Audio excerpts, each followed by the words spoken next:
الحمد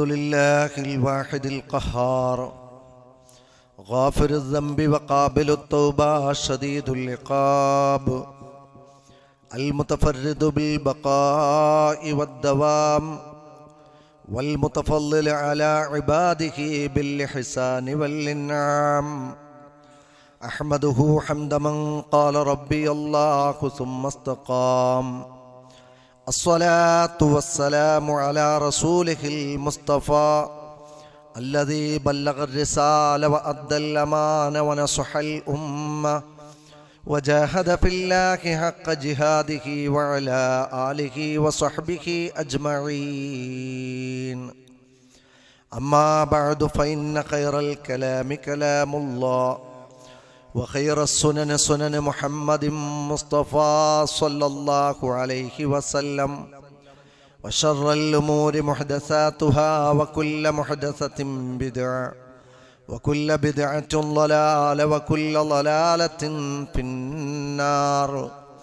أعوذ بالله السميع العليم من الشيطان الرجيم. يا أيها الذين آمنوا اتقوا الله حق تقاته ولا تموتن إلا وأنتم مسلمون.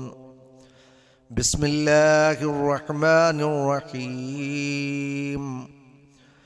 يا أيها الذين آمنوا اركعوا واسجدوا وافعلوا الخير لعلكم تفلحون. സ്നേഹമുള്ള സത്യവിശ്വാസികളെ, വിശ്വാസിനികളെ, സഹോദരി സഹോദരന്മാരെ, സർവശക്തനായ അള്ളാഹുവിൻ്റെ വിധിവിലക്കുകളും നിയമനിർദ്ദേശങ്ങളും ജീവിതത്തിൻ്റെ എല്ലാ രംഗങ്ങളിലും അനുഷ്ഠിച്ചും പാലിച്ചും ഓരോ കാലടിയും മുന്നോട്ട് വെക്കണമെന്ന് ആമുഖമായി ഓർമ്മപ്പെടുത്തുകയാണ്, വസിയ്യത്ത് ചെയ്യുകയാണ്. സർവശക്തനായ അള്ളാഹു അവൻ്റെ വിധിവിലക്കുകൾ യഥാവിധി അനുസരിച്ചും പാലിച്ചും ജീവിക്കുന്ന നല്ലവരായ വിശ്വാസികളിൽ നമ്മളെ എല്ലാവരെയും ഉൾപ്പെടുത്തി അനുഗ്രഹിക്കുമാറാവട്ടെ. സുഹൃതങ്ങളുടെ ലോകത്ത് നിന്ന് കളം വിട്ടുകൊണ്ടിരിക്കുകയാണ് മനസ്സിലും ജീവിതത്തിലും കാപട്യം നിറഞ്ഞവർ. റമളാൻ മാസത്തിലുണ്ടായിരുന്ന ആരാധനകളിലെ സജീവതയോ നന്മകളിലെ ശുഷ്കാന്തിയോ സുഹൃതങ്ങളിലെ സന്നദ്ധതയോ കാണപ്പെടാത്ത വിധം പുതിയ ഒരു മേച്ചിൽപ്പുറത്തേക്ക് 6 നോമ്പും കഴിഞ്ഞ് വിരാജിക്കാൻ വെമ്പ് നിൽക്കുന്നവർ തങ്ങളുടെ രക്ഷിതാവിനോട് എത്രത്തോളം സത്യസന്ധരാണ് എന്ന് ചിന്തിച്ചുകൊണ്ടായിരിക്കണം നമ്മുടെ ഓരോ ജീവിതത്തിൻ്റെ നിമിഷങ്ങളും മുന്നോട്ട് കൊണ്ടുപോവേണ്ടത്. ചെയ്തു കൂട്ടിയ സുഹൃതങ്ങളൊക്കെ സ്വർഗപ്രവേശനത്തിന് പര്യാപ്തമാണ് എന്ന ആശ്വാസവും ഊറ്റവുമായിരുന്നില്ല പൂർവകാല സലഫുകളെ വേട്ടയാടിയിരുന്നത്. അള്ളാഹുവിൻ്റെ മുമ്പിൽ തുല്യതയില്ലാത്ത ചരിതങ്ങൾ രേഖപ്പെടുത്തുമ്പോഴും പരലോകത്തെ ഭയന്ന് ആഖിറത്തിനെ പേടിച്ച് വേവലാതിപ്പെട്ടവരെ നമുക്ക് കാണാൻ സാധിക്കും. മഹാനായ അബൂ ഹുറൈറ റളിയല്ലാഹു അൻഹു ഒരു പുരുഷായുസ് മുഴുവൻ ദീനിനു വേണ്ടി ഒഴിഞ്ഞുവെച്ചു എന്ന് വിശേഷിപ്പിക്കാവുന്ന അതുല്യ വ്യക്തിത്വമാണ്. മസ്ജിദുൻ നബവിയിൽ ഹോമിച്ചു തീർന്ന ജീവിതമായിരുന്നു അബൂ ഹുറൈറ റളിയല്ലാഹു അൻഹുവിനുണ്ടായിരുന്നത്. പ്രവാചക അധരങ്ങൾ മൊഴിയുന്ന അറിവിൻ്റെ മൊഴിമുത്തുകളെ, അതിൻ്റെ തിരമാലകളെ വാരിപ്പുണർന്ന് അടുത്ത തലമുറക്ക് എത്തിച്ചു കൊടുക്കാനുള്ള ത്യാഗ പരിശ്രമത്തിലായിരുന്നു മഹാനായ അബൂ ഹുറൈറ റളിയല്ലാഹു അൻഹു. പക്ഷേ തൻ്റെ ജീവിത സായാഹ്നത്തിൽ അദ്ദേഹം കരയുന്നതും അസ്വസ്ഥനാകുന്നതും കണ്ട് സതീർത്ഥ്യർ ചോദിക്കുകയുണ്ടായി, ഒരായുസ് മുഴുവൻ അള്ളാഹുവിൻ്റെ റസൂലിൻ്റെ ദീന് ജനങ്ങൾക്ക് എത്തിച്ചു കൊടുക്കാൻ പ്രബോധന രംഗത്ത് നിറഞ്ഞു നിന്ന അങ്ങെന്തിനാണ് ഇങ്ങനെ അസ്വസ്ഥനാകുന്നത് എന്ന് ചോദിച്ചപ്പോൾ അദ്ദേഹം പറഞ്ഞ മറുപടി ഖല്ലത്ത് സാദി വതൂല സഫരി. ഖില്ലത്തു സാദി, എനിക്കെത്രയോ ദൂരം ഇനിയും യാത്ര ചെയ്യാനുണ്ട്. മരണമെന്ന കവാടം കയറി ഖബറെന്ന വീട്ടിലെത്തി നൂറ്റാണ്ടുകൾ കഴിഞ്ഞ് അള്ളാഹുവിൻ്റെ ആഖിറത്തിൽ വിചാരണക്ക് വന്ന് നരകത്തെ അഭിമുഖീകരിക്കാനും സിറാത്തിനെ താണ്ടാനുമുള്ള എനിക്ക് ഇനിയും എത്രയോ ദൂരം സഞ്ചരിക്കാനുണ്ട്. പക്ഷെ എൻ്റെ കയ്യിൽ യാത്രാപാഥേയം ഇല്ല എന്ന വിഷമമായിരുന്നു അബൂ ഹുറൈറ റളിയല്ലാഹു അൻഹുവിനെ അലട്ടിയിരുന്നത് എന്ന് നമുക്ക് കാണാൻ സാധിക്കും. അഷ്റഫുൽ ഖൽഖ് മസ്ജിദുൻ നബവിയിൽ വെച്ച് ക്ലാസ് എടുത്തുകൊണ്ടിരിക്കെ ഒരിക്കൽ ഇങ്ങനെ പറയുകയുണ്ടായി, ഈ സദസ്സിൽ സ്വർഗത്തിന്റെ 8 കവാടങ്ങളിലൂടെയും പ്രവേശനാനുമതി ലഭിച്ച ഒരു വ്യക്തിത്വം ഇരിക്കുന്നുണ്ട്. ആരിഫുഹു, എനിക്ക് അദ്ദേഹത്തെ നന്നായി അറിയാം. വആരിഫു അബാഹു, അദ്ദേഹത്തിന്റെ ഉപ്പയെ എനിക്കറിയാം. വആരിഫു ഉമ്മഹു, അദ്ദേഹത്തിന്റെ ഉമ്മയെയും എനിക്കറിയാം. അവർ ചോദിച്ചു, ആരാണ് പ്രവാചകരെ? ഖദ് റഫഅ ശഅ്നുഹു, ഞങ്ങളുടെ കൂട്ടത്തിൽ അദ്ദേഹത്തിന്റെ കാര്യം എത്രയോ ഉയർന്നതാണ്. സ്വർഗത്തിന്റെ 8 വാതിലുകളിലൂടെയും പ്രവേശനാനുമതി വാഗ്ദാനം ചെയ്യപ്പെട്ട ആ മഹാനായ വ്യക്തിത്വം ആരാണ്? റസൂൽ സല്ലല്ലാഹു അലൈഹി വസല്ലം പേര് പറയുന്നതിന് പകരം ചൂണ്ടിക്കാണിച്ചു. ആ സദസ്സിൽ മെലിഞ്ഞ് വെളുത്ത ഇസ്ലാമിന്റെ 1-ാം ഖലീഫയിലേക്കാണ് അദ്ദേഹത്തിന്റെ വിരൽ ചൂണ്ടിയത്. മഹാനായ അബൂബക്കർ റളിയല്ലാഹു അൻഹു സ്വർഗത്തിന്റെ 8 കവാടങ്ങളിലൂടെയും പ്രവേശനാനുമതി ലഭിക്കുമെന്ന് റസൂൽ സല്ലല്ലാഹു അലൈഹി വസല്ലമ പറഞ്ഞ ആ വ്യക്തിത്വത്തിന്റെ ജീവിതം നമുക്ക് കാണാം. വീട്ടിൽ നിന്ന് വുളുവെടുത്ത് പള്ളിയിലേക്ക് പുറപ്പെടുന്നതിനിടയിൽ ഒരു മരത്തിന്റെ ചുവട്ടിൽ ഉറങ്ങിക്കൊണ്ടിരിക്കുന്ന മാൻപേടയെ നോക്കി ഉണർത്താതെ പതുങ്ങി അടുത്തേക്ക് ചെന്ന് കണ്ടാസ്വദിച്ച് അദ്ദേഹം പറഞ്ഞ വാക്ക് ചരിത്രത്തിൽ കാണാം, മാ അസ്അദകി, പൊന്നു മാൻ, ആ മാൻപേടയോട് പറയാൻ നീ എത്ര സൗഭാഗ്യവാനാണ്. കാരണം നിനക്ക് എവിടെയും വിരാജിക്കാം, എങ്ങോട്ടും സഞ്ചരിക്കാം, നിനക്ക് എന്തും തിന്നാം. നാളെ പരലോകത്ത് നീ വിചാരണ നേരിടേണ്ടതില്ലല്ലോ. എന്നെ പോലെ ഞാനുമായിരുന്നെങ്കിൽ എത്ര നന്നായിരുന്നേനെ എന്ന് ഒരു മാൻപേടയെ നോക്കി വിലപിക്കുവാൻ അബൂ ഹുറൈറ റളിയല്ലാഹു അൻഹുവിന്റെ മനസ്സിനെ അലട്ടിയത് എന്താണ്? നാളെ പരലോകത്ത് സ്വർഗത്തിൽ 8 കവാടങ്ങളിലൂടെയും പ്രവേശനാനുമതി ലഭിക്കും എന്ന് റസൂലുള്ള വാഗ്ദാനം പറഞ്ഞിട്ട് പോലും അദ്ദേഹത്തിന്റെ മനസ്സ് പരലോകത്തെ ഓർത്തുകൊണ്ട് അസ്വസ്ഥരാവുകയായിരുന്നു.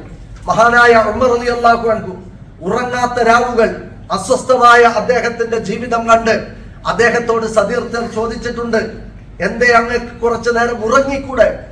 പകല് മുഴുവൻ ഞാൻ ഉറങ്ങിക്കിടന്നാൽ, അശ്രദ്ധനായാൽ എന്റെ പ്രജകളുടെ, എന്റെ ജനതയുടെ, എന്റെ അമാനത്തിന്റെ കാര്യത്തിൽ നാളെ പരലോകത്ത് ഞാൻ എന്ത് സമാധാനം പറയും? രാത്രി ഉമർ ഉറങ്ങിയാൽ രാത്രി എന്റെ കാര്യം എന്റെ റബ്ബിനോട് വേറെ ആര് പറയും? ഇതായിരുന്നു ഉമർ റളിയല്ലാഹു അൻഹുവിനെ അലട്ടിയത്. ഒരു ജീവിതം മുഴുവൻ ഇസ്ലാമിന് വേണ്ടി ഒഴിഞ്ഞുവെച്ച് ചരിത്ര മുഹൂർത്തങ്ങളെ സമ്മാനിച്ച അതുല്യ വ്യക്തിത്വമായിരുന്നു ഉമർ ഇബ്നുൽ ഖത്താബ് റളിയല്ലാഹു അൻഹു. അദ്ദേഹത്തിന്റെ സ്വർഗ കൊട്ടാരം റസൂലുള്ളാഹി സ്വല്ലല്ലാഹു അലൈഹി വസല്ലം കാണുകയുണ്ടായി. സ്വർഗത്തിൽ കൊട്ടാരം കണ്ടു. ഇത് അദ്ദേഹം റസൂൽ സ്വല്ലല്ലാഹു അലൈഹി വസല്ലം പിന്നീട് വന്ന് തന്റെ ആ മസ്ജിദുൻ നബവിയിൽ വെച്ച് അത് പറഞ്ഞു, ഞാനൊരു കൊട്ടാരം സ്വർഗത്തിൽ കാണുകയുണ്ടായി. ഉമർ ഇബ്നുൽ ഖത്താബ് റളിയല്ലാഹു അൻഹുവിന്റെ കൊട്ടാരമായിരുന്നു അത്. ഉമറെ, എനിക്കതിൽ കയറണമെന്നുണ്ടായിരുന്നു. പക്ഷേ ഞാനും നീയും തമ്മിൽ പിന്നീടുണ്ടാകുന്ന സംസാരത്തെ ഓർത്തുകൊണ്ട് ഞാൻ അതിന് മുതിരാതിരിക്കുകയായിരുന്നു എന്ന് റസൂൽ സല്ലല്ലാഹു അലൈഹി വസല്ലം പിന്നീട് വന്ന് പറയുകയുണ്ടായി. ഞാൻ ഓർമ്മപ്പെടുത്തുന്നത്, ഇബ്നു ഉമർ റളിയല്ലാഹു അൻഹുവിന്റെ മടിയിൽ തല ചായ്ച്ച് മഹാനായ ഉമർ ഇബ്നുൽ ഖത്താബ് റളിയല്ലാഹു അൻഹു കുത്തേറ്റ് കിടക്കുന്ന ഒരു രംഗമുണ്ട്. അവിടെ വെച്ച് അദ്ദേഹത്തിന് ഏറ്റ കുത്തുകൊണ്ട് അദ്ദേഹത്തിന്റെ വൻകുടലിൽ അത് കീറി അദ്ദേഹം കഴിക്കുന്ന വെള്ളവും ഭക്ഷണവും വൻകുടലിലൂടെ പുറത്തേക്ക് ചാടുമാറ് പരീക്ഷിക്കപ്പെട്ട വ്യക്തിത്വമായിരുന്നു ഉമർ ഇബ്നുൽ ഖത്താബ് റളിയല്ലാഹു അൻഹു. അദ്ദേഹം ആ സമയത്ത് പറയാൻ, മോനെ ഇബ്നു ഉമറെ, നീ എന്റെ തല, എന്റെ ഈ കവിൾത്തടം മണ്ണിനോട് ചേർത്ത് വെക്കണം. കാരണം ദയനീയമായ എന്റെ കിടത്തം കണ്ട് കരുണാവാരിധിയായ അള്ളാഹുവിന് എന്നോട് അലിവ് തോന്നിയെങ്കിലോ, അതുകൊണ്ട് പരലോകത്ത് എനിക്ക് രക്ഷപ്പെടാൻ, എന്റെ റബ്ബിന്റെ റഹ്മത്ത് കിട്ടാൻ, അലിവ് കിട്ടാൻ നീ എന്നെ ഈ മണ്ണോട് ചേർത്ത് എന്റെ കവിൾ തടം വെക്കണം എന്ന് മകനെ ഉപദേശിക്കുന്ന ഉമർ റളിയല്ലാഹു അൻഹു സ്വർഗത്തിൽ കൊട്ടാരം കിട്ടിയതിന്റെ ഊറ്റത്തിലായിരുന്നില്ല, നാളെ പരലോകത്ത് പെട്ടുപോകുമോ എന്ന ഭയപ്പാടിലായിരുന്നു എന്ന് നമുക്ക് കാണാൻ സാധിക്കുന്നതാണ്. അതേപോലെ എത്രയെത്ര ചരിത്രങ്ങൾ. മഹാനായ റസൂലുള്ളാഹി സ്വല്ലല്ലാഹു അലൈഹി വസല്ലമയും കൂട്ടരും മക്കയിൽ നിന്ന് മദീനയിലെത്തി ആശ്വാസത്തിന്റെ നെടുവീർപ്പുകൾ വിടാൻ തുടങ്ങിയപ്പോൾ ഒരു ദിവസം അതാ സൂചിപ്പൊട്ട് പോലെ ഒരു വ്യക്തിത്വം മദീനയിലേക്ക് പ്രത്യക്ഷപ്പെടുകയാണ്. റസൂൽ സല്ലല്ലാഹു അലൈഹി വസല്ലമ അദ്ദേഹത്തിന്റെ വരവറിഞ്ഞ് അവിടെ വെച്ച് പറയുകയുണ്ടായി, ഷുഐബ് ഒരുപാട് ലാഭവുമായി കടന്നു വരുന്നുണ്ട്. അവർ ആരാണ് വരുന്നത് എന്നറിയാൻ കാത്തിരുന്നു. മഹാനായ ഷുഐബ് റൂമി റളിയല്ലാഹു അൻഹു ആണ്. അദ്ദേഹത്തിന്റെ വരവ് ഹൃദയഭേദകമാണ്. അദ്ദേഹം എങ്ങനെയാണ് ഒരുപാട് ലാഭവുമായി കടന്നു വരുന്നത്? അദ്ദേഹത്തിന്റെ അടുക്കൽ ഒരുപാട് ഒട്ടകക്കൂട്ടങ്ങളോ കച്ചവട ലാഭങ്ങളോ ഇല്ല. മറിച്ച് ശത്രുക്കൾ കൊടുത്ത ഒരു കരിമ്പണം രണ്ടായി കീറി അതിലൊന്ന് തന്റെ ദേഹത്ത് ഉടുത്ത് മറ്റൊന്ന് തന്റെ മേലങ്കിയായി ഉപയോഗിച്ചുകൊണ്ട് മരുഭൂമികൾ താണ്ടി കാൽനടയായി കടന്നു വരുന്ന ഷുഐബ് റൂമിയെ നോക്കിയിട്ടാണ് റസൂൽ സല്ലല്ലാഹു അലൈഹി വസല്ലം പറഞ്ഞത്, ഷുഐബ് ഒരുപാട് ലാഭം കൊയ്തിരിക്കുന്നു എന്ന്. എന്തുകൊണ്ട്? അദ്ദേഹം സമ്പന്നനായ ഒരു കച്ചവടക്കാരനായിരുന്നു. മക്കയിലെ പൊന്നുവിളയിച്ച കച്ചവട രംഗത്ത്, കൃഷി രംഗത്ത് പൊന്നുവിളയിച്ച അത്ഭുത വ്യക്തിത്വമായിരുന്നു. പക്ഷെ ഇസ്ലാമിന്റെ രാജപാതയിലേക്ക് കയറിയതോടുകൂടി തന്റെ സ്വത്തുക്കൾ അദ്ദേഹം ഒളിപ്പിച്ചു വെച്ച് അവിടെ നിന്ന് വരാനുള്ള തയ്യാറെടുപ്പിൽ ശത്രുക്കൾ പിടിച്ചു വെച്ചു. ഇവിടെ വെച്ച് സമ്പാദിച്ചത് ഇവിടെ ഉപേക്ഷിച്ചോളണം, കൊണ്ടുപോകാൻ പറ്റില്ല. അദ്ദേഹം ഒട്ടകപ്പുറത്തിലേക്ക് കയറി. ഒട്ടകപ്പുറത്ത് നിന്ന് അദ്ദേഹത്തെ താഴെ ഇറക്കി. പാടില്ല, ഇത് നീ ഇവിടെ വെച്ച് സമ്പാദിച്ചതാണ്. അദ്ദേഹത്തിന്റെ വസ്ത്രം മൂരി മാറ്റി അവർ കൊടുത്ത കരിമ്പടം രണ്ടായി കീറി അത് ധരിച്ച് പരമസാധുവായി ദരിദ്രനായി അദ്ദേഹം വീണ്ടും മദീനയെ ലക്ഷ്യം വെച്ച് വരികയാണ്. ഷുഐബ് നേടിയത് എന്താണ്? കീറിപ്പറിഞ്ഞ ഈ ഒരു കരിമ്പടമല്ല, മറിച്ച് തന്റെ പ്രിയപ്പെട്ടതെല്ലാം പടച്ച റബ്ബിന് വേണ്ടി ഉപേക്ഷിക്കാൻ വേണ്ടി വന്ന ആ മഹാനായ സ്വഹാബി അദ്ദേഹത്തിന്റെ ജീവിതത്തിൽ എന്താണ് നേടിയത്? അദ്ദേഹം ഇരിക്കുന്ന സദസ്സിലാണ് റസൂലുള്ളാഹി സ്വല്ലല്ലാഹു അലൈഹി വസല്ലം പറഞ്ഞത്, ഖാരിബു സദ്ദിദു വഅമലു, നിങ്ങൾ അല്ലാഹുവിലേക്ക് കൂടുതൽ അടുക്കണം, നിങ്ങൾ ഇനിയും നേരെ ചൊവ്വെ ജീവിതത്തിൽ മുന്നോട്ട് പോകണം, ആദർശത്തിൽ കണിശമായിരിക്കണം, ക്രയവിക്രയങ്ങളിൽ സത്യസന്ധരായിരിക്കണം, നിങ്ങളുടെ വാക്കുകളിൽ തൗഹീദും നന്മയും ഉണ്ടായിരിക്കണം, വഅമലു, ധാരാളക്കണക്കിന് സൽക്കർമ്മങ്ങൾ നിങ്ങൾ ചെയ്തു കൂട്ടണം. ആരോടാണിത് പറയുന്നത്? തങ്ങളുടെ ജീവിതത്തിന്റെ പ്രിയപ്പെട്ടതെല്ലാം പടച്ച റബ്ബിന്റെ പ്രീതിക്ക് വേണ്ടി ഉപേക്ഷിച്ച് നാടുവിട്ട് വന്ന് അള്ളാഹുവിന് വേണ്ടി, അള്ളാഹുവിന്റെ പ്രീതിക്ക് വേണ്ടി കടന്നു വന്ന ഷുഐബ് റൂമിയുടെ ചരിത്രമാണ്. ഉസ്മാൻ ഇബ്നു അഫ്ഫാൻ റളിയല്ലാഹു അൻഹുവിനെ നമുക്കറിയാം. അദ്ദേഹത്തിന്റെ ജീവിതത്തിൽ റസൂലുള്ളാഹി സ്വല്ലല്ലാഹു അലൈഹി വസല്ലമ ജൂതന്മാർ മുസ്ലിമീങ്ങൾക്ക് കുടിവെള്ളം നിഷേധിച്ച ഒരു സന്ദർഭം ഉണ്ടാവുകയുണ്ടായി. ഈ കിണറ്റിൽ നിന്ന് ഒരു മുസ്ലിമും വെള്ളം ഉപയോഗിക്കാൻ പാടില്ല. ഈ പ്രതിസന്ധി വന്നപ്പോൾ, മുസ്ലിമീങ്ങളുടെ കുടിവെള്ളം മുട്ടിയപ്പോൾ അഷ്റഫുൽ ഖൽഖ് സ്വല്ലല്ലാഹു അലൈഹി വസല്ലമ പറഞ്ഞു, ആരാണ് 20,000 ദിർഹം കൊടുത്ത് മുസ്ലിമീങ്ങൾക്ക് വേണ്ടി ഈ ജൂതനിൽ നിന്ന് ഈ കിണർ വാങ്ങി ദാനം ചെയ്യാനുള്ളത്?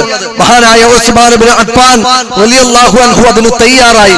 അദ്ദേഹത്തിന്റെ ജീവിതത്തിലെ അദ്ദേഹത്തിന്റെ സമ്പത്തിലെ വലിയൊരു വിഹിതം കൊടുത്ത് അദ്ദേഹം അത് മുസ്ലിമീങ്ങൾക്ക് വേണ്ടി വഖഫ് ചെയ്യുമ്പോൾ അദ്ദേഹം പറഞ്ഞൊരു വാക്കുണ്ട്, ഈ വലിയ തുക കൊടുത്ത് ഇത് വാങ്ങിയത് ഉസ്മാനാണ് എന്ന് കരുതി ഉസ്മാനിന്റെ പ്രിയപ്പെട്ടവർക്കോ മക്കൾക്കോ യാതൊരു ക്രെഡിബിലിറ്റിയും ഈ ഒരു കിണറിന്റെ വിഷയത്തിൽ ഇല്ല. പ്രവാചകരെ, ഇത് എല്ലാവർക്കും ഉള്ളതുപോലെ ഇവിടുത്തെ മുഴുവൻ മുസ്ലിമീങ്ങൾക്കും വേണ്ടി ഉള്ളതാണ് എന്നും ഇത് ഉസ്മാനിന് അവകാശപ്പെട്ടതല്ല എന്നും ഒന്നുകൂടി സ്പഷ്ടീകരിച്ച് പറഞ്ഞുകൊണ്ടാണ് അദ്ദേഹം അത് കൈമാറിയത്. അതെ, ആ ഒരു അദ്ദേഹത്തിന്റെ ത്യാഗം, അതിനപ്പുറത്ത് തബൂക്ക് യുദ്ധത്തിലേക്ക് സമ്പത്ത് ആവശ്യമായി വന്ന സമയത്ത് ആരാണ് പടച്ച റബ്ബിന്റെ ദീനിനെ സഹായിക്കാനുള്ളത് എന്ന് ചോദിക്കുന്ന സന്ദർഭത്തിൽ ഉസ്മാൻ ഇബ്നു അഫ്ഫാൻ റളിയല്ലാഹു അൻഹു അദ്ദേഹം 1000 ദീനാർ, ആ കാലഘട്ടത്തിൽ 1000 സ്വർണ്ണ നാണയം അദ്ദേഹം അല്ലാഹുവിന്റെ റസൂലിന്റെ അടുക്കൽ കൊണ്ടുവന്ന് കൊടുക്കുകയാണ്. അഷ്റഫുൽ ഖൽഖ് റൗള ശരീഫിലിരുന്ന് വളരെ വൈകാരികമായി നടത്തുന്ന ഒരു പ്രാർത്ഥനയുണ്ട്. മാ ബൈന മിൻബരി വബൈതി റൗളത്തും മിൻ റിയാദിൽ ജന്ന എന്ന് പറഞ്ഞ ആ പുണ്യ സ്ഥലത്ത് വെച്ച് അഷ്റഫുൽ ഖൽഖ് നടത്തിയ പ്രാർത്ഥന, പടച്ചവനെ, ഉസ്മാനിന്റെ വിഷയത്തിൽ ഞാൻ അങ്ങേയറ്റം സംതൃപ്തനാണ്, അല്ലാഹുവേ നീയും ഉസ്മാനിനെ തൃപ്തിപ്പെടണേ എന്ന് പ്രാർത്ഥിക്കുന്ന ഉസ്മാൻ ഇബ്നു അഫ്ഫാൻ അടങ്ങുന്ന സദസ്സിലിരുന്നിട്ടാണ് റസൂൽ സല്ലല്ലാഹു അലൈഹി വസല്ലം പറഞ്ഞത്, ഖാരിബു, നിങ്ങൾ ഇനിയും നിങ്ങളുടെ നാഥനിലേക്ക് അടുക്കണം, വസദ്ദിദു, നിങ്ങളുടെ ജീവിതത്തിൽ സത്യസന്ധത ഉണ്ടാവണം, ഫഅമലു, നിങ്ങൾക്ക് കനം തൂങ്ങുന്ന അമലുകൾ നിങ്ങൾ ശേഖരിക്കണമെന്ന് പറയുന്നത് ഈ ത്യാഗ പരിശ്രമങ്ങൾ പടച്ച റബ്ബിന്റെ മാർഗത്തിൽ നിർവഹിച്ച അദ്ദേഹത്തെ പോലെയുള്ള ആളുകൾ ഇരിക്കുന്ന സദസ്സിലാണ്.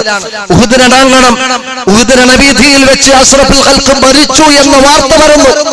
അഷ്റഫുൽ ഖൽഖ് മരണപ്പെട്ടിരിക്കുന്നു, കൊല്ലപ്പെട്ടിരിക്കുന്നു. ഈ വാർത്ത കേട്ട വീടകങ്ങളിലുള്ള സ്ത്രീരത്നങ്ങൾ ഞെട്ടിപ്പോയി. അവർ അവരുടെ ഭർത്താക്കന്മാരെ പഴിച്ചു. ഞങ്ങളുടെ പ്രവാചകനെ കൊലക്ക് വിട്ടുകൊടുത്തത് നിങ്ങൾക്ക് എന്ത് ധീരതയാണുള്ളത് എന്നവർ വൈകാരികമായി പറഞ്ഞു. അവിടെ നിന്ന് കയ്യിൽ കിട്ടിയതെല്ലാം എടുത്ത് വീടുകളിൽ നിന്ന് അവർ ഓടുകയാണ്. പലരുടെയും കൈകളിൽ മരുന്നാൻ, വെച്ചുകെട്ടാനുള്ള തുണിയാൻ, കുടിക്കാനുള്ള വെള്ളമാണ്. പക്ഷേ ഉമ്മു അമ്മാറ എന്നറിയപ്പെടുന്ന മഹദി തന്റെ വീട്ടിലുള്ള വാള് കയ്യിലെടുത്ത് അവരും കുതിക്കുകയാണ് രണവീതിയിലേക്ക്. അഷ്റഫുൽ ഖൽഖ് യുദ്ധത്തിന്റെ ആ പൊടി അടങ്ങിയപ്പോൾ അവിടെ വെച്ച് അദ്ദേഹം സംസാരിക്കുന്ന ചില സംസാരങ്ങൾ നമുക്ക് കാണാം. എന്റെ അടുത്തുണ്ടായിരുന്ന 13 പേരല്ലാത്ത ബാക്കിയുള്ളവരെല്ലാം ഓടിപ്പോയപ്പോൾ ഞാൻ വലത്തോട്ട് തിരിഞ്ഞാലും ഇടത്തോട്ട് തിരിഞ്ഞാലും മുന്നോട്ട് തിരിഞ്ഞാലും എനിക്ക് കവചമൊരുക്കി ഒരു സ്ത്രീരത്നം എനിക്ക് ചുറ്റും ഓടുന്നുണ്ടായിരുന്നു. എന്റെ നേരെ വരുന്ന ആ തെറിച്ചു വരുന്ന കൂരമ്പുകളെ സ്വന്തം ശരീരം കൊണ്ട് ഏറ്റുവാങ്ങിക്കൊണ്ട് എനിക്ക് കവചമൊരുക്കിയ ഉമ്മു അമ്മാറ എന്ന് റസൂൽ സല്ലല്ലാഹു അലൈഹി വസല്ലം പറയുകയുണ്ടായി. അവരെ യുദ്ധത്തിന്റെ അവസാനത്തിൽ അവരുടെ ശരീരത്തിൽ 80-ലധികം മുറിവുകൾ ഉണ്ടായിരുന്നു എന്നാണ്. ആ ഉമ്മു അമ്മാറ ഉൾക്കൊള്ളുന്ന സമൂഹത്തോടാണ് അഷ്റഫുൽ ഖൽഖ് സല്ലല്ലാഹു അലൈഹി വസല്ലം പറഞ്ഞത്, ഖാരിബു, നിങ്ങൾ ഇനിയും നിങ്ങളുടെ റബ്ബിലേക്ക് അടുക്കുവിൻ. സദ്ദിദു, നിങ്ങളുടെ ജീവിതത്തിൽ തൗഹീദിന് വേണ്ടി പടപൊരുതുവിൻ. അതേപോലെ തന്നെ വഅമലു, ധാരാളക്കണക്കിന് സുഹൃതങ്ങൾ ചെയ്തുകൊണ്ട് ആഖിറത്തിലേക്ക് വേണ്ടി നിങ്ങൾ ഒരുങ്ങുവിൻ എന്ന് റസൂൽ സല്ലല്ലാഹു അലൈഹി വസല്ലം പറഞ്ഞത്. അൻസ്വാരികളെ നമുക്കറിയാം. മുഹാജിറുകൾ കടന്നു വന്നപ്പോൾ അവർ പകുത്തു നൽകിയത് അവരുടെ ജീവിതമാണ്. അവർ പകുത്തു നൽകിയത് അവരുടെ വീടാണ്. അവർ പകുത്തു നൽകിയത് അവരുടെ പ്രാണപ്രേയസിയായി അവരുടെ ഇണകളിലെ ഒന്നിനെയാണ്, ഏറ്റവും പ്രിയപ്പെട്ടവളെയാണ്. അവർ പകുത്തു നൽകിയത് അവരുടെ ഹൃദയത്തിലുള്ള സ്നേഹമാണ്. അവരുടെ ജീവിതത്തിന്റെ പകുതിയും പകുത്തു നൽകിയ ആ മുഹാജിറുകളോട് അവർ കാണിച്ച സ്നേഹമുണ്ട്. അല്ലാഹു അതുകൊണ്ടാണ് ഇവരുടെ ഈ കാണുന്ന ആതിഥേയത്വ മര്യാദയും അവരുടെ മനസ്സിലെ വിശാലമായ ഹൃദയവും എല്ലാവരെയും ഉൾക്കൊള്ളാനുള്ള അവരുടെ വലിയ സഹിഷ്ണുതയും അല്ലാഹു പറഞ്ഞില്ലേ, റളിയല്ലാഹു അൻഹു വറളു അൻഹു, അല്ലാഹു അവരെ ഇഷ്ടപ്പെട്ടിരിക്കുന്നു, അല്ലാഹുവിനെ അവർക്കും ഇഷ്ടമാണ് എന്ന് സർട്ടിഫൈ ചെയ്ത ജനവിഭാഗമായി അവർ മാറിയത് അവരുടെ ഹൃദയത്തിന്റെ വിശാലതയാണ്. അഴുക്കില്ലാത്ത, വെറുപ്പില്ലാത്ത, പകയില്ലാത്ത, അന്യദാത്വവും അകൽച്ചയുമില്ലാത്ത മാനസികാവസ്ഥയാണ്. സഹജീവികളോടും ഒരുമിച്ച് ഒരു സ്വപ്പിൽ നിന്ന് നമസ്കരിക്കുന്നവരോടും സത്യസന്ധമായ, നിഷ്കളങ്കവും നിർലോഭവും നിഷ്കപടവുമായ സ്നേഹം കൊണ്ടാണ് മനസ്സിൽ ആയിരക്കണക്കിന് പാപചിന്തകളും മനസ്സുകളിൽ സകലവിധ ദുർഗുണങ്ങളും കൊണ്ടുവച്ചുകൊണ്ട് നമ്മൾ ഒരുങ്ങുന്ന സ്വർഗം എത്രമാത്രം നമുക്ക് ഉറപ്പുള്ളതാണ് എന്നത് തീർച്ചയായും നമ്മെ അലട്ടേണ്ട, വേട്ടയാടേണ്ട വലിയൊരു വിഷയമാണ്. ഈ അൻസ്വാരികൾ ഉൾക്കൊള്ളുന്ന സദസ്സിനെ നോക്കിയാണ് റസൂൽ സല്ലല്ലാഹു അലൈഹി വസല്ലം പറഞ്ഞത്, ഖാരിബു, നിങ്ങൾ ഇനിയും നിങ്ങളുടെ നാഥനിലേക്ക്, നിങ്ങൾക്ക് ജീവിതം തന്ന നിങ്ങളുടെ റബ്ബിലേക്ക് നിങ്ങൾ അടുക്കുവിൻ. നിങ്ങൾ തൗഹീദിന് വേണ്ടി പടപൊരുതുവിൻ.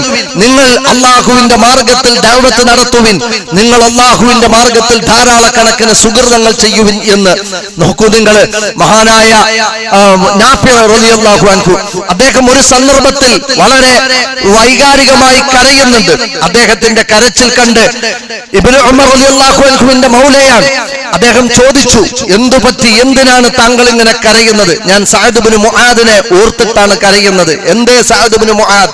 ഇസ്ലാമിന്റെ രാജപാതയിലേക്ക് കയറിയിട്ട് വെറും 5 കൊല്ലമാണ് അദ്ദേഹം ജീവിച്ചത്.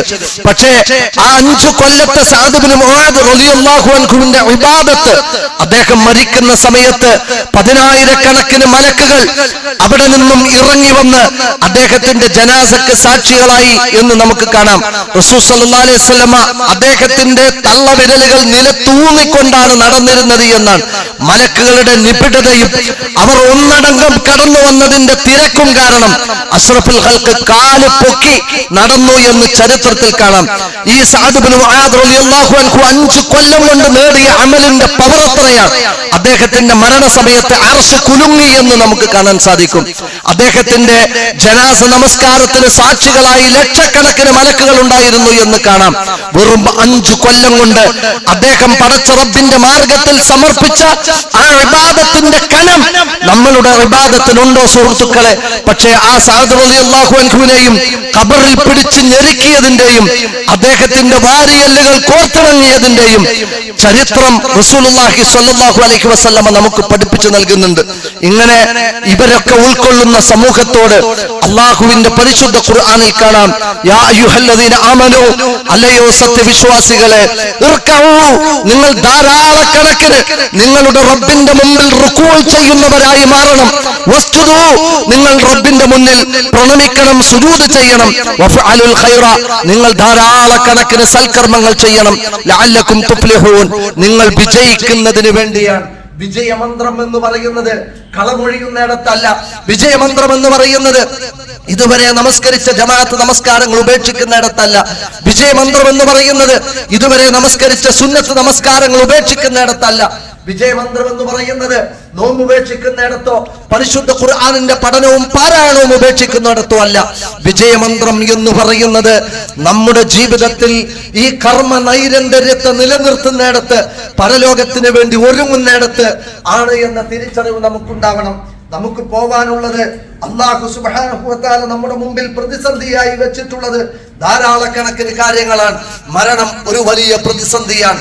മനുഷ്യനെ തേടിയെത്തുന്ന അള്ളാഹുവിന്റെ അലംഘനീയമായ നിയമം, അതിനു മുന്നിൽ മനുഷ്യൻ കിടന്നു കൊടുക്കേണ്ടി വരുന്ന ഏറ്റവും പ്രയാസപ്പെട്ട ഒരു ഘട്ടമുണ്ട്. അത് കഴിഞ്ഞ് അവന് പോകാനുള്ളത് മണ്ണിന്റെയും ഇരുട്ടിന്റെയും ശിക്ഷയുടെയും പുഴുക്കളുടെയും വീട്ടിലേക്കാണ്, 6 അടി മണ്ണിലേക്കാണ്, പള്ളിക്കാട്ടിലേക്കാണ്.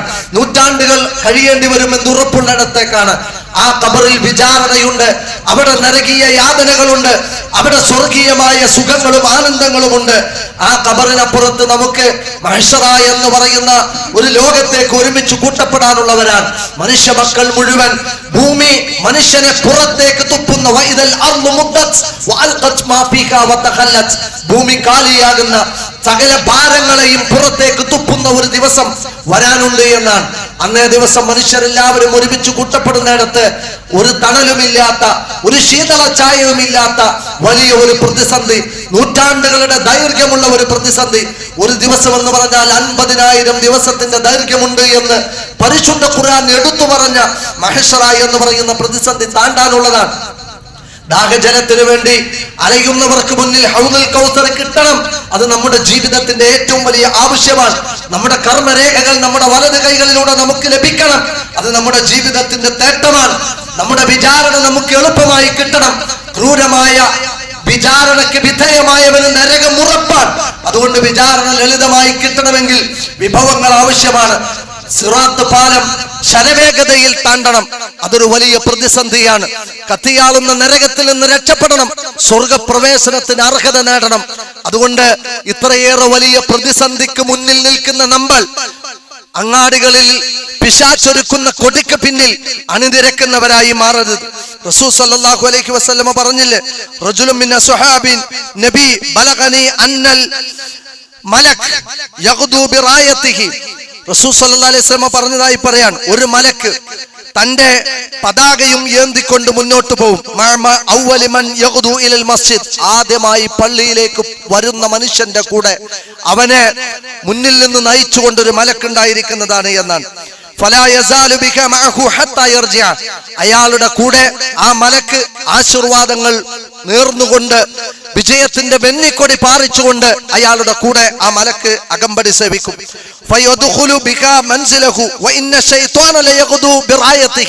പിശാചാവട്ടെ തന്റെ കൊടിയുമെന്തി പുറപ്പെടുന്നു.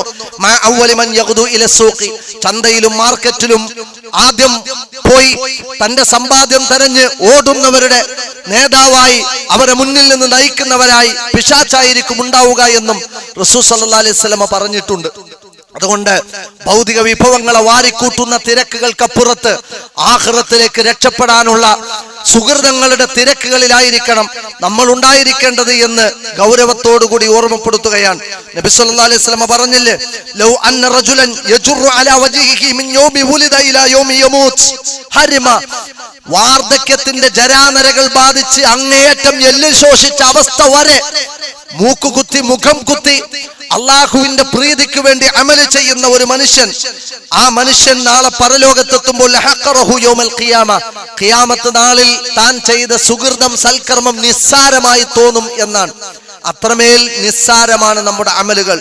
അതുകൊണ്ട് ജീവിതകാലം മുഴുവൻ മുഖം കുത്തി നടന്ന് നിരങ്ങി നീങ്ങി അള്ളാഹുവിന് വേണ്ടി ജനിച്ച അന്ന് മുതൽ മരിക്കുന്നത് വരെ നമ്മൾ പണിയെടുത്താലും പരലോകത്തെത്തുമ്പോൾ നമ്മുടെ അമല് വലഹഖറഹു അങ്ങേയറ്റത്തെ നിസ്സാരതയിൽ കാണപ്പെടും എന്നാണ്. അതുകൊണ്ട് ഒരു മനുഷ്യൻ വലിയ ഊറ്റമാണ്, പർവ്വത സമാനം. ബനൂ ഇസ്രായേലുകാരുടെ ചരിത്രം റസൂലുള്ളാഹി പറഞ്ഞില്ലേ സ്വല്ലല്ലാഹു അലൈഹി വസല്ലം. ഇസ്രായേലുകാരനായ ഒരാൾ സ്വർഗത്തിലെത്താൻ, പരലോകത്തെത്താൻ അമ്പരചുംബിയായ വലിയ പർവ്വത സമാനമായ അമല് അയാൾക്ക് മുന്നിലുണ്ട്. പക്ഷേ അയാളുടെ അമൽ അയാൾ വലിയ മഹത്വമുള്ളതായി കണ്ടാലും അയാൾക്ക് വേണ്ടി പടച്ച റബ്ബ് കൊടുത്ത 2 കണ്ണുകളെ ഒരു തുലാസിലും അയാൾ ചെയ്ത പർവ്വത സമാനമുള്ള അമലുകൾ മറ്റൊരു തുലാസിലും വെച്ചാൽ പടച്ച റബ്ബ് നൽകിയ നിഅമത്തായ കണ്ണിന് പകരം വെക്കാൻ അയാളുടെ ജീവിതകാലം മുഴുവൻ സമ്പാദിച്ച അമല് മതിയത്തതല്ല എന്നാണ് റസൂൽ സല്ലല്ലാഹു അലൈഹി വസല്ലം പഠിപ്പിച്ചത്. അതുകൊണ്ട് എന്തെല്ലാമൊക്കെയോ നേടിയിട്ടുണ്ട് എന്ന ഊറ്റത്തിനപ്പുറത്ത് ഇനിയും ഒരുപാട് നേടാനുണ്ട് എന്ന അസ്വസ്ഥത തീർച്ചയായും നമ്മുടെ ജീവിതത്തെ നയിക്കേണ്ടതുണ്ട്. അതുകൊണ്ട് കളം വിടുന്നതിന് മുമ്പ് 5 നേരവും കൃത്യമായി പടച്ച റബ്ബിന്റെ വീട്ടിൽ വന്ന് നമസ്കരിക്കാനുള്ള വിവേകവും ധാരാളക്കണക്കിന് സൽക്കർമ്മങ്ങൾ കൊണ്ട് ജീവിതത്തെ ധന്യമാക്കാനുള്ള ആവേശവും പടച്ച റബ്ബിന്റെ ദീന് പ്രബോധനം ചെയ്യാനുള്ള ഉത്തരവാദിത്ത ബോധവും തീർച്ചയായും നമുക്കുണ്ടെങ്കിൽ അള്ളാഹുവിന്റെ കോടതിയിലെത്തുമ്പോൾ സ്വർഗപൂങ്കാവനത്തിലേക്കുള്ള വിഭവമായി അത് പരിഗണിക്കപ്പെടുമെന്ന തിരിച്ചറിവ് നമുക്കുണ്ടാവണം. അള്ളാഹു സുബ്ഹാനഹു വ തആല കാര്യങ്ങളെ മനസ്സിലാക്കാനുള്ള വിവേകം നൽകി നമ്മെ എല്ലാവരെയും അനുഗ്രഹിക്കുമാറാവട്ടെ.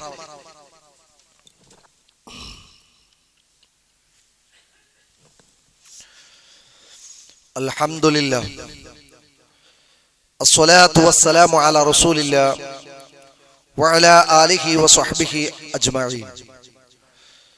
സ്നേഹാദരനരായ സഹോദരന്മാരെ, സഹോദരികളെ, സർവശക്തനായ അള്ളാഹുവിന്റെ വിധിവിലക്കുകളും നിയമനിർദ്ദേശങ്ങളും ജീവിതത്തിന്റെ എല്ലാ രംഗങ്ങളിലും അനുഷ്ഠിച്ചും പാലിച്ചും ജീവിക്കുവാൻ ശ്രദ്ധിക്കണമെന്ന് ഒരിക്കൽ കൂടി ഓർമ്മപ്പെടുത്തുകയാണ്, വസിയത്ത് ചെയ്യുകയാണ്.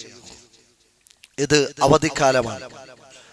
നമ്മുടെ കുട്ടികളുടെ സമയത്തെ വളരെ ക്രിയാത്മകമായി ഉപയോഗപ്പെടുത്താൻ പരലോകത്ത് മക്കളുടെ വിഷയത്തിൽ വിചാരണ നേരിടേണ്ടി വരും എന്ന് ഉറപ്പുള്ള രക്ഷിതാക്കൾ ശ്രദ്ധിക്കേണ്ട സമയമാണ്. കളികളും ചിരിയും തമാശയും നേരം പോക്കുമായി നമ്മുടെ കുട്ടികൾ എന്റർടൈൻമെന്റുകളിൽ സമയം തള്ളി നീക്കുമ്പോൾ സമയം വിലപ്പെട്ടതാണ്. അതിന് കൃത്യമായ ആസൂത്രണം വേണം, കൃത്യമായ പ്ലാനിങ് വേണം. 2 മാസക്കാലം എൻ്റെ കുട്ടി എന്തെല്ലാം പരലോകത്തിന് വേണ്ടി ചെയ്യണം എന്ന കൃത്യമായ ഒരു ടൈം ടേബിൾ നമ്മുടെ കുട്ടികൾക്ക് നൽകാൻ മാഷാ അല്ലാഹ് നമുക്ക് സാധിക്കേണ്ടതുണ്ട്. ഇവിടെ നമ്മെ സംബന്ധിച്ചിടത്തോളം നമ്മുടെ മക്കളോട് ചില കടമകൾ പ്രധാനമായും നിർവഹിക്കാനുണ്ട്. അതിലൊന്ന് അവർക്ക് മതപരമായ അറിവ് ലഭിക്കുന്നു എന്ന് ഉറപ്പുവരുത്തലാണ്. പ്രത്യേകിച്ച് അവധിക്കാല ക്യാമ്പുകൾ, അതേപോലെയുള്ള പഠന പ്രോഗ്രാമുകൾ നമുക്ക് സംഘടിപ്പിക്കപ്പെടുന്നുണ്ട്. ഇപ്പൊ സംസ്ഥാന തലത്തിൽ സംഘടിപ്പിക്കുന്ന ആലത്തിയൂരില് 8, 9, 10 ക്ലാസ്സിലെ കുട്ടികൾക്ക് ക്യാമ്പുണ്ട്. ആ ക്യാമ്പിൽ നമ്മുടെ മക്കളെ നമുക്ക് പങ്കെടുപ്പിക്കാം. വയനാട് വെച്ച് 6 ദിവസത്തെ മറ്റൊരു ക്യാമ്പ് നടക്കുന്നുണ്ട്. നമ്മുടെ കുട്ടികളെ അതിൽ നമുക്ക് പങ്കെടുപ്പിക്കാം. നമ്മുടെ CREയുടെ സ്റ്റുഡൻസ് വിങ്ങിന്റെ കീഴിൽ നമ്മുടെ കുട്ടികൾക്ക് അവധിക്കാലത്ത് ഓൺലൈനായി വീട്ടിലിരുന്ന് ഡിഗ്രി, അതേപോലെ ഹയർ സെക്കൻഡറി, ഹൈസ്കൂൾ തലത്തിലുള്ള കുട്ടികൾക്ക് പഠിക്കാനുള്ള വൈജ്ഞാനിക സംരംഭം ഈ ഏപ്രിൽ 16 മുതൽ ആരംഭിക്കുകയാണ്. ഇപ്പൊ അതിന്റെ രജിസ്ട്രേഷൻ നടന്നുകൊണ്ടിരിക്കുകയാണ്. നമ്മുടെ കുട്ടികൾക്ക് വീട്ടിലിരുന്ന് അവരുടെ ശാന്തമായ അന്തരീക്ഷത്തിൽ മതം പഠിക്കാൻ, അതിന്റെ പരീക്ഷകൾ അറ്റൻഡ് ചെയ്യാൻ, എന്നിട്ട് ധാരാളക്കണക്കിന് കാഴ്ചപ്പാടുകളെ രൂപീകരിക്കാനുള്ള സാഹചര്യങ്ങൾ അൽഹംദുലില്ലാഹ് നമ്മൾ ഉണ്ടാക്കിയിട്ടുണ്ട്. ഇന്ന് ഇൻഷാ അല്ലാഹ് അസറിന് ശേഷം വൈകിട്ട് 5 മണി ഷാർപ്പിന് നമുക്ക് ഈ കിരിയോട് പള്ളിക്ക് സമീപത്ത് ഒരു വൈജ്ഞാനിക സദസ്സ് ആൺകുട്ടികൾക്കും പെൺകുട്ടികൾക്കും വേണ്ടി പ്രത്യേകമായി ഇന്ന് നമ്മൾ സംഘടിപ്പിക്കുന്നുണ്ട്. നമ്മുടെ കുട്ടികളെ നിർബന്ധമായും ആ ഒരു പ്രോഗ്രാമിലേക്ക് നമ്മൾ എത്തിക്കണം. ഇത് മഹാനായ അമാനി മൗലവി ഖൂ അൻഫുസകും വഅഹ്ലീകും നാറ, നിങ്ങൾ നിങ്ങളുടെ ശരീരവും നിങ്ങളുടെ വീട്ടിലുള്ളവരുടെ ശരീരവും നരകത്തിൽ നിന്ന് സംരക്ഷിക്കണം എന്ന പരിശുദ്ധ ഖുർആനിന്റെ വചനത്തിന്റെ വിശദീകരണത്തിൽ ധാരാളക്കണക്കിന് തഫ്സീറുകളുടെ കേന്ദ്ര ആശയങ്ങളെ അദ്ദേഹം സ്വാംശീകരിച്ച് അവിടെ പ്രതിപാദിക്കുന്നുണ്ട്. അതിൽ നരകത്തിൽ നിന്ന് രക്ഷപ്പെടുത്താൻ 5 കാര്യങ്ങളാണ് രക്ഷിതാക്കൾ ചെയ്യേണ്ടത് എന്ന് പറയുന്നുണ്ട്. അതിൽ ഒന്നാമത്തതാണ് മതപരമായ അറിവ് കുട്ടികൾക്ക് ലഭിക്കുന്നു എന്ന് ഉറപ്പുവരുത്താൻ. അവിടെയാണ് മദ്രസ അതിന്റെ ധർമ്മം നിർവഹിക്കുന്നത്. അവിടെയാണ് മോറൽ ക്ലാസ്സുകൾ അതിന്റെ ധർമ്മം നിർവഹിക്കുന്നത്. നമ്മുടെ ഈ ചക്കരക്കല്ല് പ്രദേശത്തെ കേന്ദ്രീകരിച്ചുകൊണ്ട് ഇവിടുത്തെ വിദ്യാർത്ഥിനികൾക്ക് വേണ്ടി ക്യാമ്പുകൾ സംഘടിപ്പിക്കാം. അതിനുവേണ്ടി സാമ്പത്തിക പ്രയാസമുണ്ടെങ്കിൽ അത് തരാൻ ആളുകളുണ്ട്. അള്ളാഹുവിന്റെ ദീനിനെ സ്നേഹിക്കുന്ന ആളുകളുണ്ട്. കാരണം ഒരു മനുഷ്യന്റെ ഹിദായത്ത്, ഒരു കുട്ടിയുടെ ഹിദായത്ത് എന്നത് ഈ പ്രപഞ്ചത്തെക്കാൾ വിലമതിക്കുന്നതായി ഇസ്ലാം പഠിപ്പിച്ച നന്മയാണ്. അതുകൊണ്ട് ഒരു വ്യക്തി, ഒരു കുട്ടി നന്നാവണം എന്ന് ആഗ്രഹിക്കുന്നവരാണ് സുമനസ്സുകൾ. അതുകൊണ്ട് ഇത്തരം ക്യാമ്പുകൾ നമുക്ക് നമ്മുടെ പ്രദേശത്ത് സംഘടിപ്പിക്കാം നമ്മുടെ കുട്ടികൾക്ക് വേണ്ടി. ഇങ്ങനെ സമൂഹത്തിന് ഗുണപ്രദമായ പദ്ധതികൾ, വൈജ്ഞാനിക വിഭവങ്ങൾ ഒരുക്കുക എന്നത് ഈ അവധിക്കാലത്ത് പ്രത്യേകിച്ച് ദീനി പരമായ ചുമതല നിർവഹിക്കുന്ന നമ്മുടെ ഉത്തരവാദിത്തമാണ്. അതോടൊപ്പം തന്നെ ധർമ്മോപദേശങ്ങൾ നൽകി ചേർത്തുപിടിച്ച് അവർക്ക് നല്ല നല്ല കാര്യങ്ങൾ ചൊല്ലിക്കൊടുത്ത് അവരെ നിർവഴിയിലേക്ക് നയിക്കണം. കോപിക്കുന്നതിനും കുറ്റപ്പെടുത്തുന്നതിനും അപഹസിക്കുന്നതിനും അപമാനിക്കുന്നതിനും പകരം ചേർത്ത് വെക്കലാണ് പുതിയ തലമുറയുടെ ഏറ്റവും ഫലപ്രദമായ ഗുണദോഷ രീതി എന്നത് നമുക്കറിയാവുന്നതാണ്. അതോടൊപ്പം തന്നെ അവരുടെ നെറ്റ് ഉപയോഗം, ഫോൺ ഉപയോഗം ശ്രദ്ധിക്കേണ്ടതുണ്ട്. കാരണം പലപ്പോഴും നമുക്കറിയില്ല, വലിയ തിന്മയുടെ ഒരു ലോകമാണ് അവരുടെ മുമ്പിൽ തുറന്നു കിടക്കുന്നത്. നമ്മൾ പോലും അറിയാത്ത ആപ്പുകൾ മൊബൈലുകളിൽ അവൈലബിൾ ആണ്. വളരെ വിദഗ്ധമായി നമ്മളെ പറഞ്ഞ് കബളിപ്പിക്കുകയും ധാരാളക്കണക്കിന് തിന്മകളുടെ അഡിക്ഷനിലേക്ക് അവർ ചെന്നുപെടുകയും അവസാനം തിരിച്ചു കിട്ടാൻ കഴിയാത്ത വിധം കൗൺസിലിംഗ് കേന്ദ്രങ്ങളിൽ കണ്ണീര് വാർക്കുന്ന നീണ്ട ക്യൂ നമുക്ക് കാണാൻ സാധിക്കുന്നതാണ്. അതുകൊണ്ട് അവരുടെ ഈ ഉപയോഗങ്ങളൊക്കെ കൃത്യമായി നമ്മൾ ശ്രദ്ധിക്കണം. ഞാൻ നേരത്തെ പറഞ്ഞതുപോലെ ടൈം മാനേജ്മെന്റ് ശ്രദ്ധിക്കണം. ആരാധനകൾക്ക് പ്രോത്സാഹനം നൽകണം. നല്ല പ്രോത്സാഹനം കൊടുത്ത് അവരെ നോമ്പെടുപ്പിക്കുകയുണ്ടായി. ഇനിയും ധാരാളക്കണക്കിന് സമ്മാനങ്ങൾ, അള്ളാഹു സ്വർഗം സമ്മാനം തരാന്ന് പറഞ്ഞിട്ടല്ലേ നമ്മളെ കൊണ്ട് ഈ കാണുന്ന സുഹൃതങ്ങളൊക്കെ ചെയ്യിപ്പിക്കുന്നത്. ഒരു കുട്ടി ഒരു നോമ്പെടുത്ത് ഖുർആൻ മുഴുവൻ പാരായണം ചെയ്ത് ഈ അവധിക്കാലം ഒരു സൂറത്തെങ്കിലും കാണാതെ പഠിക്കുന്നതിന് അവർക്ക് സമ്മാനങ്ങൾ ഓഫർ ചെയ്താലും ശരി, ആ സമ്മാനങ്ങൾ കൊടുത്തിട്ടാണെങ്കിലും കുട്ടികൾക്ക് നന്മകൾ ചെയ്യാനുള്ള പ്രോത്സാഹനം തീർച്ചയായും നമ്മൾ കൊടുക്കേണ്ടതുണ്ട്. അതോടൊപ്പം കുടുംബങ്ങളെ സന്ദർശിച്ച് ബന്ധങ്ങളെ ചേർത്തുവെച്ച് അവരോടൊക്കെ ഒരു മനുഷ്യനിലെ മനുഷ്യത്വത്തെ വീണ്ടെടുക്കുന്ന മനോഹരമായ കാഴ്ച ഈ രോഗ സന്ദർശനത്തിലൂടെ, കുടുംബ സന്ദർശനത്തിലൂടെ ഈ അവധിക്കാലത്ത് നമുക്ക് കൊണ്ടുവരാൻ സാധിക്കുന്നതാണ്. അവരുടെ കൂട്ടുകെട്ട് പ്രത്യേകം ശ്രദ്ധിക്കുക. ചതിക്കുഴികളാണ്, തമ്മാടിക്കൂട്ടങ്ങളാണ്. സമൂഹത്തിൽ പല വിധത്തിലുമുള്ള തിന്മകളിൽ വിരാജിച്ചവരാണ്. ജുഅലാൻ എന്ന വണ്ടിനെ പോലെ കാഷ്ടത്തിൽ മാത്രം ജീവിക്കാൻ വിധിക്കപ്പെട്ട് കാഷ്ടത്തിൽ നിന്ന് എടുത്ത് ശുദ്ധമായ ഒരു പ്രതലത്തിലിട്ടാൽ ചത്തുപോകുന്ന അവസ്ഥയിൽ തിന്മകൾ മാത്രം കണ്ടും കേട്ടും നന്നാവാൻ കഴിയാത്ത പ്രതിസന്ധികളുള്ള ആളുകൾ സമൂഹത്തിലുണ്ട്. കൂട്ടുകെട്ട് ശ്രദ്ധിക്കേണ്ടതാണ്. അവരുടെ രാവും പകലിനെയും നിയന്ത്രിക്കപ്പെടേണ്ടതാണ്. സംരക്ഷിക്കുന്നവർക്ക് ശാസിക്കാനും ശിക്ഷിക്കാനുമുള്ള അധികാരം അള്ളാഹു നൽകിയതാണ്. അതുകൊണ്ട് നമ്മുടെ കുട്ടികളെ അതീവ ജാഗ്രതയോടുകൂടി ഈ അവധിക്കാലത്ത് അവരെ ശ്രദ്ധിക്കാൻ നമുക്ക് സാധിക്കേണ്ടതുണ്ട്. തീർച്ചയായും അവർ നമുക്ക് സ്വർഗത്തിലേക്കുള്ള വിഭവങ്ങളാണ്. അവർ നമ്മെ സ്വർഗത്തിന്റെ വാതിലിൽ നിന്ന് മാടി വിളിക്കുന്ന മനോഹരമായ രംഗം നമുക്ക് അവരെ നല്ലത് ചൊല്ലിക്കൊടുത്ത് വളർത്തുന്നിടത്താണ്. അതുകൊണ്ട് ഇൻഷാ അല്ലാഹ് ഈ അവധിക്കാലം വളരെ നല്ല രൂപത്തിൽ ഒരു ടൈം ടേബിൾ തയ്യാറാക്കി മുന്നോട്ട് കൊണ്ടുപോകാൻ ഇൻഷാ അല്ലാഹ് സാധിക്കണമെന്ന് പ്രത്യേകം ഓർമ്മപ്പെടുത്തുകയാണ്. അല്ലാഹു സുബ്ഹാനഹു വ തആല നമുക്ക് നമ്മുടെ ഉത്തരവാദിത്തങ്ങളെ കൃത്യമായി മനസ്സിലാക്കി നിർവഹിക്കാനുള്ള തൗഫീഖ് നമ്മെ എല്ലാം അനുഗ്രഹിക്കുമാറാവട്ടെ. റഹ്മാനായ റബ്ബേ, ഞങ്ങളിൽ നിന്ന് വന്നുപോയ നിരവധി ചെറുതും വലുതുമായ പാപങ്ങളുണ്ട്. ഞങ്ങളോട് പൊറുക്കണമേ അല്ലാ, ഞങ്ങളോട് ക്ഷമിക്കണമേ അല്ലാ. ഞങ്ങൾക്ക് നല്ല ജീവിതം നൽകി അനുഗ്രഹിക്കണമേ അല്ലാ. നിന്നെ സ്നേഹിക്കുന്ന, നിന്റെ മതത്തെ സ്നേഹിക്കുന്ന, നിന്റെ റസൂലിനെ സ്നേഹിക്കുന്ന ഒരു നല്ല മനസ്സ് ഞങ്ങൾക്ക് തന്ന് അനുഗ്രഹിക്കണമേ അല്ലാ. നീ ഇഷ്ടപ്പെടുന്നതിനെ ഇഷ്ടപ്പെടാനുള്ള ഒരു മനസ്സ് ഞങ്ങൾക്ക് നൽകണമേ റഹ്മാനെ. അള്ളാഹുവെ, പിശാചിന്റെ ചതിക്കുഴികളിൽപ്പെട്ട് നാളെ പരലോകത്ത് നഷ്ടക്കാരുടെ കൂട്ടത്തിൽ പെട്ടുപോകുന്നതിൽ നിന്ന് ഞങ്ങളെ രക്ഷിക്കണമേ റഹ്മാനെ. അള്ളാഹുവെ, സാമ്പത്തിക പരാധീനതകൾ കൊണ്ട് പൊറുതിമുട്ടുന്നവരും കടം കൊണ്ട് വീർപ്പുമുട്ടുന്നവരും ഞങ്ങളുടെ കൂട്ടത്തിലുണ്ട്. നിന്റെ കാരുണ്യത്തിന്റെ നോട്ടം ഞങ്ങൾക്ക് നേരെ നോക്കണമേ അല്ലാ. ഞങ്ങളുടെ പ്രയാസത്തിൽ നിന്ന് ഞങ്ങളെ കരകയറ്റണമേ അല്ലാ. ഞങ്ങളുടെ ഉപജീവനത്തിൽ നിന്റെ റഹ്മത്ത് വർഷിക്കണമേ റഹ്മാനെ. അള്ളാഹുവെ, ശാരീരികമായ അസ്വസ്ഥതകളും രോഗങ്ങളും കൊണ്ട് ആശുപത്രികളിൽ നിന്ന് ആശുപത്രികളിലേക്ക് സഞ്ചരിക്കാൻ വിധിക്കപ്പെട്ട പാവങ്ങൾ ഞങ്ങളുടെ കൂട്ടത്തിലുണ്ട്. മഹാമാരിയിൽ നിന്നും മാറാ രോഗങ്ങളിൽ നിന്നും ഞങ്ങളെ രക്ഷിക്കണമേ അല്ലാ. നിന്റെ മുന്നിൽ മരണം വരെ സുജൂദ് ചെയ്യാനുള്ള ആഫിയത്ത് നൽകി അനുഗ്രഹിക്കണമേ റഹ്മാനെ. അള്ളാഹുവെ, ഞങ്ങളിൽ നിന്ന് മരണപ്പെട്ടവരെ ഒരു പ്രാർത്ഥനയിലും മറക്കാൻ ഞങ്ങൾക്ക് കഴിയില്ല. പ്രിയപ്പെട്ട ഉമ്മ, പ്രിയപ്പെട്ട ഉപ്പ, ഇഷ്ടഭാജനങ്ങൾ, കൂടപ്പിറപ്പുകൾ, ബന്ധുമിത്രാദികൾ, ആദർശ ബന്ധുക്കൾ, അവരുടെ ഖബറിടം നീ സ്വർഗ്ഗത്തോപ്പാക്കണമേ റഹ്മാനെ. അവരുടെ എല്ലാ തെറ്റുകുറ്റങ്ങളും അവർക്ക് നീ പുറത്തു കൊടുക്കണമേ റഹ്മാനെ. അവരെയും ഞങ്ങളെയും നിന്റെ ജന്നാത്തുൽ ഫിർദൗസിൽ ഒരുമിച്ച് കൂട്ടി അനുഗ്രഹിക്കണമേ അല്ലാ. പലസ്തീനിന്റെ മണ്ണിലും ലോകത്തിന്റെ മുക്കുമൂലകളിലും പ്രയാസപ്പെടുന്ന ഒരുപാട് മുസ്ലിമീങ്ങളുണ്ട്. അവർക്ക് നീ ആകാശ ലോകത്ത് നിന്നുള്ള നിന്റെ സഹായം ഇറക്കി കൊടുക്കണമേ റഹ്മാനെ. അള്ളാഹു, അവരെ ഉപദ്രവിക്കുന്നവരെ നീ അടക്കി നിർത്തണമേ അല്ലാ. അവർ തൊടുത്തുവിടുന്ന ആയുധങ്ങൾ അവരിലേക്ക് തന്നെ നീ തിരിച്ചയക്കണമേ അല്ലാ. അള്ളാഹുവെ, ഒരു വിഭാഗം സ്വർഗത്തിലേക്ക് ആനയിക്കപ്പെടുമ്പോൾ മറ്റൊരു വിഭാഗം നരകത്തിലേക്ക് വലിച്ചിഴക്കപ്പെടുമ്പോൾ സ്വർഗപുങ്കാവനത്തിലേക്ക് പോകുന്നവരുടെ കൂട്ടത്തിൽ ഞങ്ങളെയും ഞങ്ങളുടെ കുഞ്ഞുമക്കളെയും ഭാര്യ സന്താനങ്ങളെയും മാതാപിതാക്കളെയും ആദർശ ബന്ധുക്കളെയും ഉൾപ്പെടുത്തി അനുഗ്രഹിക്കണമേ അല്ലാ.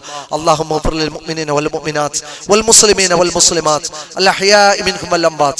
ربنا تقبل منا دعانا إنك أنت السميع العليم وتب علينا إنك أنت التواب الرحيم. ربنا آتنا في الدنيا حسنة وفي الآخرة حسنة وقنا عذاب النار. آمين آمين برحمتك يا أرحم الراحمين.